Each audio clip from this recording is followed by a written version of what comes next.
Au nom du Père et du Fils et du Saint-Esprit, Amen.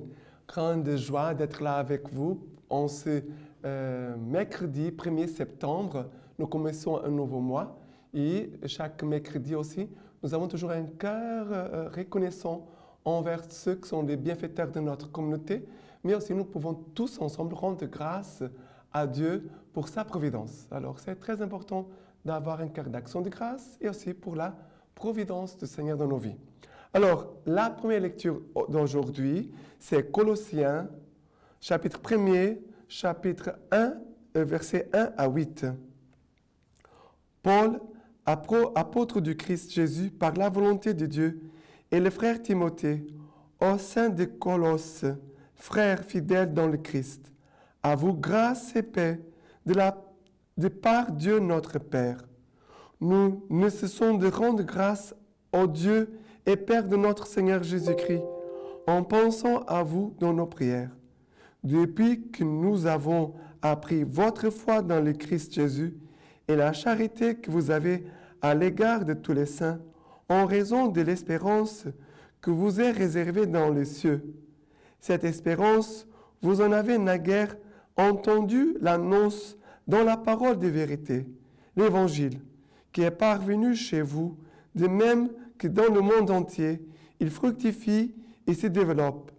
Chez vous, il fait de même depuis le jour où vous avez appris et compris dans sa vérité la grâce de Dieu. Cet Épaphras, notre cher compagnon de service, qui vous en a instruit, il nous a supplé fidèlement comme ministre du Christ. Et c'est lui-même qui nous a fait connaître votre délection dans l'Esprit. C'est très belle cette lecture de Saint Paul aux Colossiens. Et comment il commence? Et il dit, il se présente en disant, je suis apôtre du Christ Jésus par la volonté de Dieu. Ça veut dire, je n'ai aucun mérite, mais c'est le Seigneur qui m'a choisi et qui m'a envoyé. Voilà, on doit se sentir appelé par le Seigneur et aussi envoyé pour annoncer la bonne nouvelle. Et il dit, il parle aux frères, aux saints de Colosse, c'est très intéressant, il parle aux chrétiens en les appelant saints. Il appelle les fidèles les saints. Et il dit, à vous grâce et paix de par Dieu notre Père. Voilà, le Seigneur veut te souhaiter quoi? Grâce et paix de la part du Seigneur notre Dieu, notre Père. Grâce et paix. Voilà, c'est ce que le Seigneur déjà veut te donner comme grâce à travers cette lecture divine. Et après, il va dire, nous ne cessons de rendre grâce au Dieu et Père de notre Seigneur Jésus-Christ en pensant à vous dans nos prières. Il dit, nous rendons grâce sans cesse au Seigneur pour vous. Et on doit aussi entrer dans cette dynamique de rendre grâce à Dieu pour nos frères. Rendre grâce à Dieu sans cesse pour nos frères.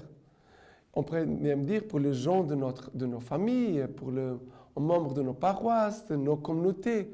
Rendre grâce à Dieu sans cesse. Première attitude.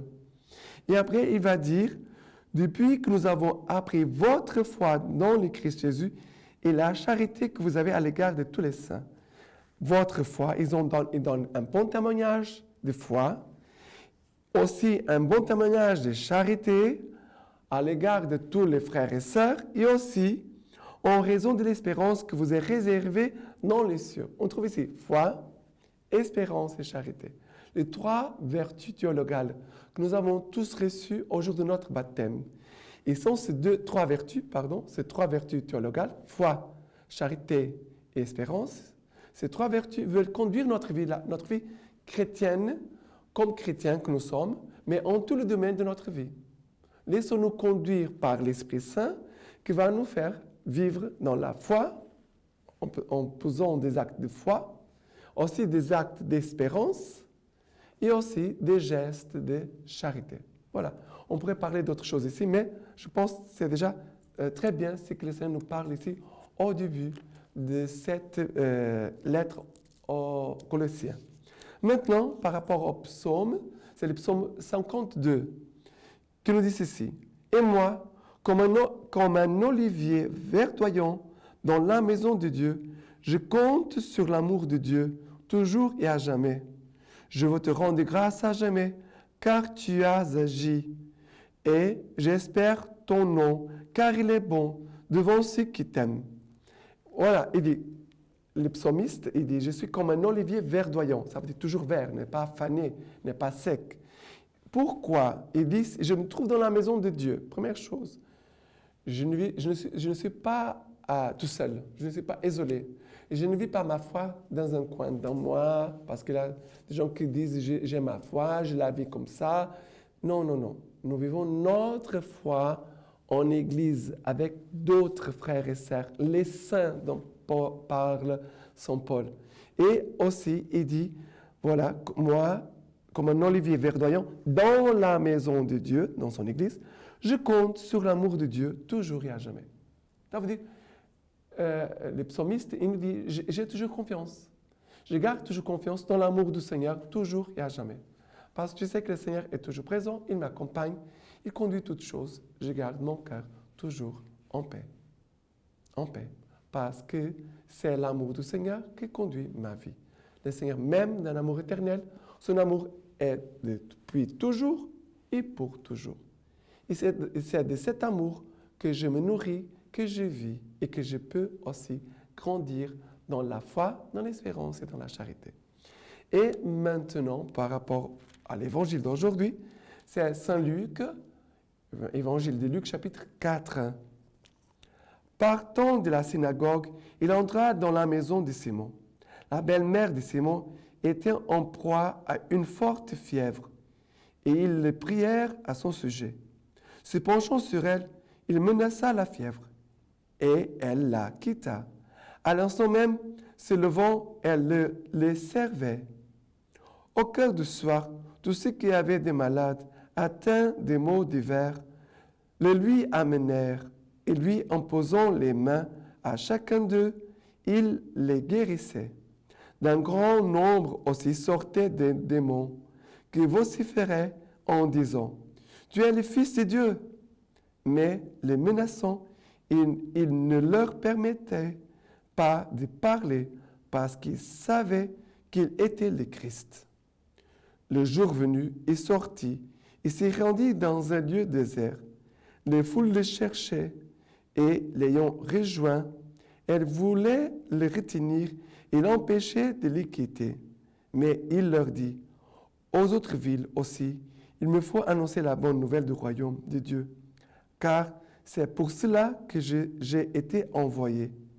Et il prêchait dans les synagogues de la Judée. Voilà. Qu'est-ce que nous voyons ici? Nous voyons Jésus qui va dans la maison de Simon-Pierre, l'apôtre Pierre. Et les frères, les saints, comme Saint Paul nous parlait au début de la première lecture, les fidèles qui sont là, ils demandent à Jésus, s'il te plaît, fais quelque chose pour cette femme, viens la guérir. Et Jésus se penchant sur elle, c'est beau, Jésus qui s'incline, se penche sur nous, menace la fièvre, il a une parole d'autorité et la fièvre la quitta. Elle se trouve guérie. Et tout de suite, elle commence à les servir. Elle commence à servir. Première chose, une grâce de la parole de Dieu qui veut nous relever, nous ressusciter, nous donner la force, la santé, non pas seulement physique, mais spirituelle, pour nous mettre au service des autres. Première chose. Deuxième, Jésus est là en train de guérir beaucoup de personnes, de chasser des démons, et Jésus qui est là en train de soulager les souffrances de plusieurs personnes. Jésus veut aussi nous donner ce repos, mais c'est un repos, on peut dire, de l'âme, du cœur, la paix du cœur. Quand Jésus entre par sa parole en nous, Jésus veut chasser les démons, nos péchés, ce qui nous pèse, ce qui nous empêche vraiment de nous approcher de Dieu, aussi d'aimer Dieu et nos frères, et aussi, en retour aussi, Jésus veut nous donner cette liberté de chasser les démons, nous délivre du mal pour que nous puissions témoigner, être des témoins de l'action de la parole de Dieu dans nos vies. Et la Lectio Divina, c'est ça. C'est ce travail que Jésus est en train de faire en nous chaque jour à travers sa parole. Et après, Jésus va dans un lieu désert. Et les foules le cherchaient, ils voulaient l'empêcher de les quitter. Mais Jésus, qu'est-ce qu'il fait?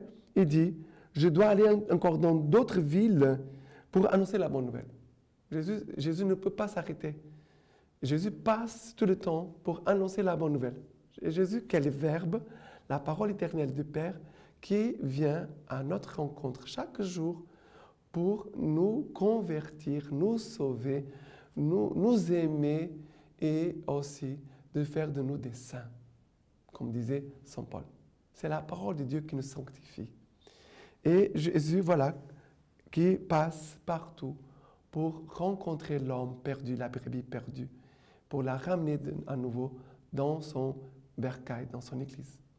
Maintenant, par rapport à la lecture patristique d'aujourd'hui, on sait mercredi, c'est d'origine commentaire de l'évangile de Jean. Détruisez ce temple, en 3 jours, je le relèverai. Les hommes charnels et amis des réalités sensibles me semblent désignés ici à travers les Juifs. Ceux-ci sont irrités parce que Jésus a chassé ceux qui, par leur activité, faisaient de la maison de son Père une maison de trafic. Le Sauveur va unir en une seule parole ce qui concerne le temple et ce qui concerne son propre corps. L'un et l'autre, le temple et le corps de Jésus, me semblent être la figure de l'Église, car celle-ci est bâtie de pierres vivantes. Elle est une demeure spirituelle pour un sacerdoce saint. Elle est construite sur les fondations que sont les apôtres et les prophètes, avec pour pierre angulaire le Christ Jésus. Elle est donc en toute vérité qualifiée de temple. De même que le corps visible de Jésus a été crucifié, enseveli et ensuite ressuscité, de même tout le corps constitué par les fidèles du Christ a été crucifié avec lui, avec le Christ, et ne vit plus désormais. Chacun d'entre eux, comme saint Paul, ne se glorifie pas d'autre chose que de la croix de Jésus-Christ notre Seigneur, par laquelle il est crucifié pour le monde, et le monde est crucifié pour lui. Non seulement il est crucifié avec le Christ et crucifié pour le monde, mais encore il est enseveli avec le Christ. Nous avons été mis au tombeau avec lui, dit saint Paul. Et comme s'il jouissait déjà d'un avant-goût de la résurrection, il ajoute, et avec lui, nous sommes déjà ressuscités. Et avec lui, nous sommes déjà ressuscités. Cette parole que nous recevons, c'est une parole de résurrection, de vie éternelle. Maintenant, je vous laisse la bénédiction du Seigneur par les mains toutes pures de la Vierge Marie. Le Dieu Tout-Puissant vous bénisse et vous garde, le Père, le Fils et le Saint-Esprit. Amen.